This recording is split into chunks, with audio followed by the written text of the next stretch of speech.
The New York Giants and Philadelphia Eagles square off for a third time this season, this time with the ultimate prize at stake, the right to punch their ticket to the NFC Championship. Up next, I'll have matchups, who to watch, injury reports, predictions, and much, much more. Stay tuned.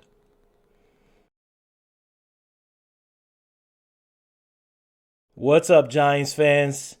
Thank you for tuning into another special playoff edition of Tommy's Takes. I'm your host, Tommy G. You could have been anywhere in the world, but you're here with me, and I appreciate that. Please hit that subscribe button, drop some comments, check out my Giants Country team. It's been a heck of a run for the Giants, been a heck of a run for Giants Country, and it's not stopping anytime soon. You can check me out on Twitter, TommyG105, busting out the Giant content over there. For those that have already subscribed, liked, commented, it's been a hell of a ride. I appreciate all the support. And let's get right into it. This is it. The right to punch their ticket to the NFC Championship. A heated divisional matchup between two teams that do not like each other and have played each other what's going to be now 3 times in a 2-month span. And the improbable season for the Giants continues at Lincoln Financial Field. Giants red hot, coming off their first playoff win in a decade. And they're going to take on one of the best teams in the NFL. No two ways about that. The Eagles are a top-notch team. When you look at them metrically, statistically across the board, they are no joke. They are the creme of the creme. But listen, you go back to Week 14, Giants got smoked by the Eagles. Giants didn't have Adoree Jackson, Xavier McKinney, and Leonard Williams. Arguably their 3 best defensive players. Obviously, Dexter is up there above them, but arguably 3 of their top defensive players. That's going to make a big difference, Giants fans. So if you're feeling a little weary, you're feeling a little scared of this matchup because of Week 14, just remember that. And also think about Week 18. The Eagles went out there. Their plan was to play their starters for a quarter or two, blow out the Giants' backups, and that did not happen. Those Eagles starters stayed out there to the final whistle and almost lost that game and the number 1 seed. So there's some solace, as good as Philadelphia looks. There's some solace in what's happened so far with these two teams. Let's talk about how these two teams have gotten here so far. Start with the Eagles. Started the season 8-0 before losing to the Commanders in Week 10, but bounced right back on a 5-game winning streak that put them at 13-1 before they started a little bit of a fade towards the end of the season, including Week 18 matchup where their starters played the entire game and the Giants' backups put on a show and almost stole the victory. That was a surprising day. I know the Eagles were surprised by that. Shoot, some Giants fans were even surprised by that. That was a stoic effort by the Giants' backups and just another reflection on how well this team is coached, top to bottom. And they put on a show that night. It would have been nice if they got the win. Would have been historic upset, but they didn't. And Eagles, listen, very well-balanced team. When you look at this team top to bottom, they could run the ball and pass the ball equally effectively. The rushing attack is comprised of Miles Sanders. He rushed for 1,269 yards, 4.9 yards per carry, and 11 touchdowns. And Jalen Hurts, 760 yards, 4.6 yards per carry, and 7 touchdowns. So that's their double-headed monster. Very similar to the Giants' quarterback-running back duo. Really makes the offense go. Both of them aided by a very strong line, anchored by right tackle Lane Johnson and center Jason Kels. That's a good line, man. I know Lane Johnson is hurting, but that's a good line. And Eagles are just as good dropping back, passing the ball, averaging 241 passing yards per game. That ranks them 9th in the NFL. And when they look to drop back, they got a dynamic duo. You have Devonta Smith and you have A.J. Brown. Both have combined for 2,692 yards and 18 touchdowns just between Smith and A.J. Brown. That tandem gave the Giants fits in Week 14. You had to play down the sideline to Devonta Smith on 4th down where Julian Love misplayed it for a touchdown. I promise that won't happen in the playoffs, but it did happen. A.J. Brown has been phenomenal since they traded, that top draft capital for him. And that's a tough duo. And, if you're looking to stop them, you got to rely on your aces. Adoree Jackson, Xavier McKinney. Neither one of them played in that Week 14 matchup, and that's a good reason why the Eagles did what they did, even on the ground. And we'll get to the matchups and how everything comes into play in a little bit. First, Eagles defense. This is the tough one. First team in NFL history with 4 players with double-digit sacks. I mean, they had a historic pass rush, 70 sacks on the season, almost broke the NFL record versus the Giants week 18. But, thank goodness for Davis Webb doing his scrambling, rambling, bambling back there with his hair on fire. But really phenomenal pass rush this team has. Like I said, historic. First team ever, 4 plays, double-digit sacks. Came close to breaking the record. And they're backed up by number 1 secondary in the NFL. So no big deal, right? Darius Slay, James Bradbury back there. Very, very strong tandem. Giants obviously cut Bradbury when the season started, right before the season started. Didn't have enough money to pay him. And that was unfortunate because the Giants could have used them. The Eagles have used them up. But that's it for the Eagles, led by third-year coach Nick Sirianni. They finished the season 7-1 on the road, 7-2 at home. So as you can see, let's just recap. They could pass the ball, 9th in the league in passing yards. They could run the ball, dynamic duo, running back, quarterback. Number 1 secondary in the NFL. Historic pass rush, right? So you're probably thinking now, how do we beat this team? And we've done this in the last 2 Eagles previews, right? And yes, the Eagles won those 2, but the Week 14 matchup, the Giants were severely underhanded, and the Week 18 game was backups versus starters. I think you see the true Giants-Eagles Saturday night. Giants are getting healthy at the right time. You hope Azeez could play. He's dealing with a quad injury. He's questionable, but that secondary is where it needs to be, and that's important because other players in the secondary can play their natural roles. Darnay Holmes, Fabian Moreau, you're not putting them out of their roles, asking them to do too much. So, if you're asking how they could get beat, let's see how the Giants got here. Another hot start, and, not many people expected this from the Giants coming into this season. Most people were thinking about 2023. Little did we know it would be early 2023. But Giants off to a hot start. They win 6 of their first 7 games before hitting a little bit of a rough stretch at 1-4-1. They snapped out of the malaise with a big win in primetime versus Washington and a playoff clincher versus the Colts. Also had a Vikings game mixed in there. I think gave this Giants team a lot of confidence. Took them to a 61-yard field goal to lose that game. And they went 2-2 down that stretch, and they made the playoffs. Really a remarkable season for a team that was firmly entrenched in year 1 of the rebuild and suffered a ridiculous absurd amount of injuries along the way. These are some of the players that missed time or are out for the season. Sterling Shepard, Wan'Dale Robinson, Kayvon Thibodeau, Xavier McKinney, Adoree Jackson, Azeez Ojulari, Aaron Robinson, Daniel Bellinger, Evan Neal, Marcus McKeithen, Joshua Ezeudu, Darian Beavers. I mean, I can keep going. There's more. And I don't think that gets talked about enough now since the Giants are kind of the Cinderella team. This is a phenomenal job by this GM picking up players midway through the season, and a phenomenal job by this coaching staff coaching these players up. That's a tremendous amount of injuries to deal with. Most teams would have keeled over, lost out their last 4 or 5 games. The ship would have sunk. But this GM, he plugged those holes. He did not allow that ship to sink. So great job to the GM, Joe Shane, and the coaching staff.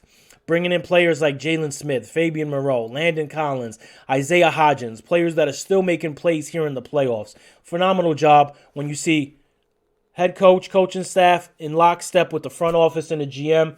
That's a beautiful thing, something the Giants have not had for the last decade. That's why they have not had success. You need the same vision inside the building, and that is to leak out onto the field. That's when you start to see the success.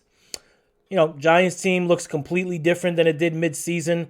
That midseason team was run heavy, very limited passing attack. They relied too much on Saquon Barkley, and they've evolved now. Now this Giants team could pass the ball almost just as good as they could run it. All starts with Daniel Jones now, which, still feels a little strange to say, but super happy for him. The fourth-year pro had arguably his best performance of his career last week in the playoffs.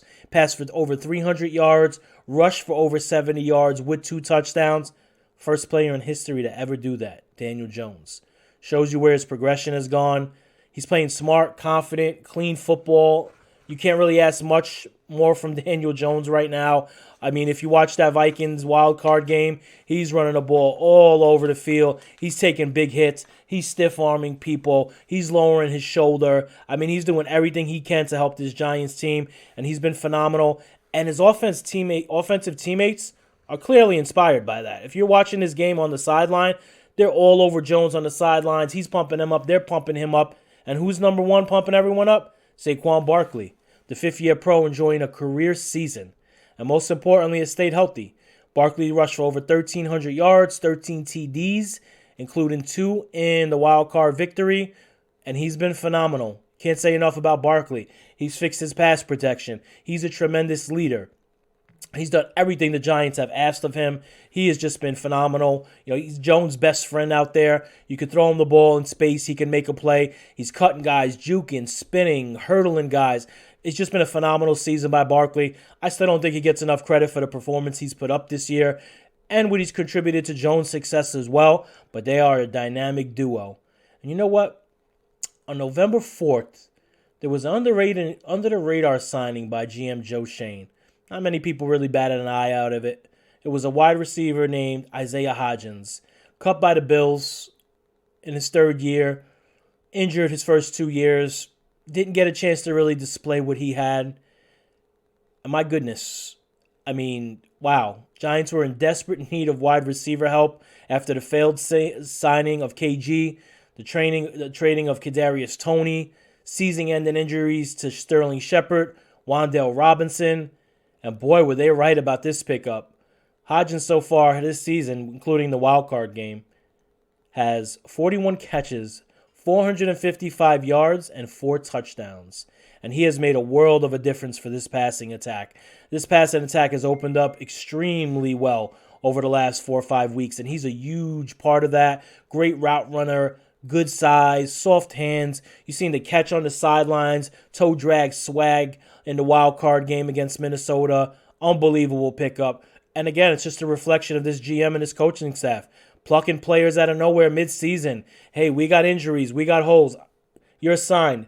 You're playing 40 reps, 30 reps Sunday.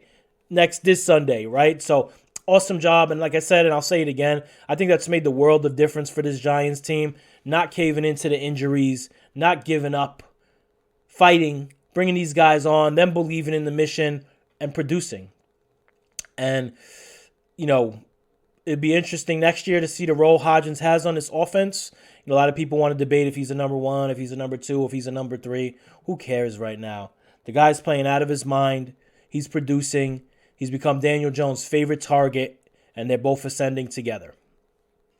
Defensively for the Giants, been a bend but don't break type of season. They're led by third-year pro Dexter Lawrence out of Clemson. He's just been out of this world. 27 pressures, the most in the league by 0 tech defensive tackle. The next closest, 9 pressures. So you got Sexy Dexy, or Flexi Dexy because he does his Pilates. 27 pressures. That's unbelievable. Also a very different defense going against this Eagles team than Philadelphia saw the first time around. Like I said, you're going to have Leonard Williams. That game, Week 14, was probably Dexter Lawrence's worst game of the season. And, no coincidence, Leo didn't play that game. You're not going to be able to double both of them on Saturday night. So pick your poison because Leonard Williams could be almost just as disruptive as Dexy could. Landon Collins, Gerard Davis, they didn't play in that first Philly game. They're acclimated a little bit better now. That's a big boost for this Giants team. When you look at this defense altogether, it's a blitzing defense. It's a defense that likes to run a lot of dime, cover 6. They like their DBs on the field. Obviously, the Giants do not have a strong linebacking core. They'd rather have defensive backs on the field. And they're just well coached. Wink Martindale has done a great job. Him and Mike Kafka. Kafka in his first year as offensive coordinator. Teams are just swooning over both of them, wanting to interview both of them. Really, really true testament for Kafka in his first year as an offensive coordinator. And he's getting head coaching interviews. Really remarkable. We hope nobody steals him from the Giants because they're starting to build something here. But both coaches have done a really, really good job. Giants specialize in winning tight games. 9 out of 10 of the Giants' victories this season have been by 1 score or less. Giants finished 9-7-1 for the season, 4-4 on the road, 5-3-1 at home. And they've done an amazing job in close games.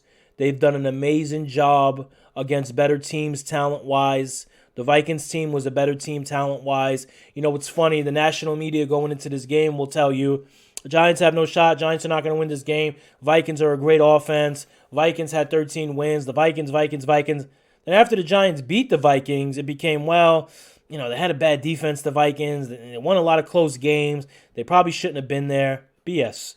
That was a solid team the Giants beat. They went in their house, straight up, beat them down. They ran the ball when they needed to. Jones had an epic game, and that was a huge, huge win for the Giants. And that was a big confidence boost. Before we go on to matchups, key matchups, I got 4 key matchups. Hit that subscribe button. If you haven't subscribed yet, drop some comments. Drop your score predictions in those comments. I want to see if anybody can hit it right on the head. And if you can hit it on the head, might give you a special prize. Also, please follow me on Twitter, TommyG105. Let's enjoy this run together. It has been a special, special run. And without further ado, let's do some key matchups. Giants defense versus the Philly rushing attack.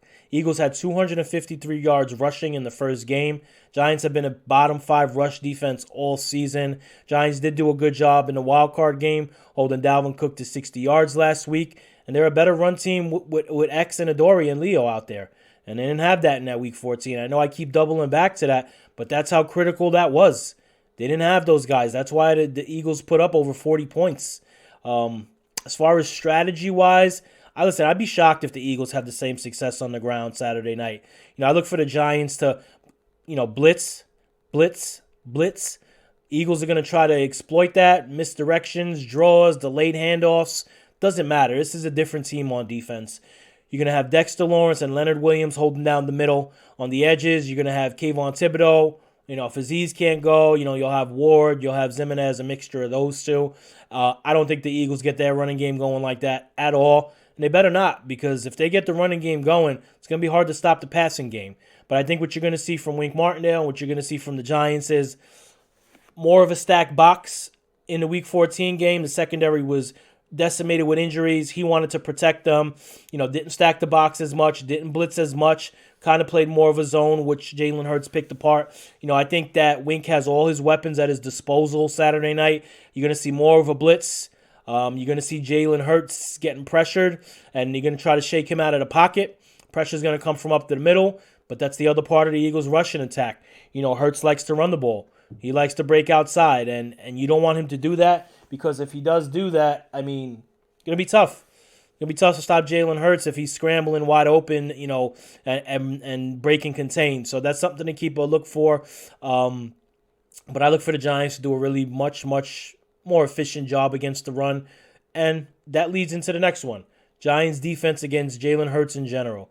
Hurts makes the Philadelphia Eagles defense go. No question about that. He could hurt you through the air. He could hurt you with his legs. Much like the Giants signal caller Daniel Jones. But he hasn't looked like himself the last 4 or 5 weeks of the season, even the Week 18 matchup. And I know he's had a week to rest now. Hasn't really looked like himself out there. The shoulder injury that he sustained in Week 15 versus the Bears has to be bothering him, right? And I don't know if he's going to be fully healed by then. So if I'm Wink, I'm sending blitzes right up the middle. I'm sending exotic blitzes right up to move him off his spot. No quarterback likes pressure right up the gut. And with Leo back fully loaded, I look for some exotic blitzes. And hey, is Lane Johnson healthy, right? How is he going to play? Is Aziz healthy? How is he going to be out there? A lot of intangibles here with this Giants defense against Jalen Hurts, but you have to stop him. Midway through the season, he was an MVP candidate for a reason, right? And he could still pull that out. Just because he's looked rusty doesn't mean he can't pull that out. So keep the eye on those 2 matchups. My third matchup, Daniel Jones versus the Philadelphia Eagles defense. In the first matchup, Daniel Jones only ran the ball 4 times. If he only runs the ball 4 times Saturday night, that either means one or 2 things. Giants got beat or Saquon Barkley had a great game. There's no in between. I look for Jones to have more like what he had versus the Vikings, 17 carries. Maybe it doesn't have to be that high. Giants are 6-0-1 when Jones has 10-plus carries. So I look for him to do more on the ground. Passing-wise, I don't think the Giants are going to come out pass-happy like they did versus the Vikings. Vikings fielded the 31st ranked pass defense. Completely different story here. You're literally going from one of the worst pass defenses to the number 1 pass defense in Philly. So I don't expect the Giants to take a lot of chances. I expect them to utilize the pass off the run with Barkley, with Jones. I think that's going to be key. open up some holes. The Giants have been doing a great job offensively of putting their offensive linemen in great positions. You've seen it last week with Barkley when he hit that touchdown run on the edge. Just poetry in motion, beautiful play. I look for more of that, and I look for Barkley to be more involved. He also struggled in that Week 14 game, didn't play well for whatever reason. I look for that to change. I've always said Saquon Barkley is the straw that serves this offensive drink. If he has a big game Saturday night, you could almost book a W for the Giants. I look for Barkley to get 20-plus carries. I look for Jones to get 10-plus carries. And I think that'll put the Giants' offense in a good position. Okay. Fourth, and maybe the most important key matchup for this divisional playoff game Saturday night. The Eagles' defensive line versus the Giants' offensive line. Giants' offensive line did not play well versus Eagles' front the first two games. Not many teams did. I believe they were sacked. Giant quarterbacks were sacked a total of 12 times combined in the first two games. And you're going to have to do something to slow that pass rush down. Whether it's, draws, whether it's screens, something creatively play calling wise. You don't want to have Daniel sitting back there like a dead duck, not moving off his spot. That's not what you want. You want to have Daniel confident back there with time. You're going to have to probably help Evan Neal. Struggled again last week. He struggled mightily in both Philadelphia games. Probably going to have to help him with a tight end or a back chip in there. You don't want a game to get away because of a strip sack, forced fumble that's returned, or Eagles get, great field position off that. Jones has been doing a great job in the pocket, holding on to the ball. That could all change with a blown block. And unfortunately, Evan Neal in his rookie year has shown the propensity to do that. Left guard, I think you're going to continue to see the rotation there with Nick Gates and Ben Bredesen. Seems like it's building up momentum. Seems like it's working for this team. I don't see why change it, right? Other than that, you just got to beat the man in front of you. The Eagles don't blitz a lot. They are effective when they blitz, though, I will admit that. But they don't blitz a lot. They expect pressure out of their front four, and they get it. With Hassan Reddick, leading this team in sacks, having a ridiculous year. They know how to get to the quarterback. So these Giant offensive linemen have to have their A+ game Saturday night. So Daniel could have time, open up some holes for Barkley, and that's how this Giants offense will help win this game. That'll be the key. So those are my four key matchups. Obviously, there's more matchups within the matchups. You have Dexter Lawrence going against Jason Kelce again, one of the best centers in the league. He held Lawrence in check last time in Week 14. I think Dexy gets busy Saturday night. He's been unstoppable. Totally wrecked the offensive game plan for the Vikings in the wild card game. Even though they still did their thing, he had a big part in wrecking towards the end of that game, especially on the last play where they had to, dump it off to Hawkinson meekly. That's a good matchup within the matchup. You're also going to have Adoree Jackson. Is he going to be shadowing A.J. Brown like he shadowed Justin Jefferson? That's an excellent matchup. How did the Giants cover the tight end? Giants have been brutal covering tight ends this season. They've given up 116 quarterback rating to opposing tight ends, which has been brutal. So anxious to see how they cover the tight end here. Those are the matchups in the matchups. And listen, overall recap, the Giants can win this football game.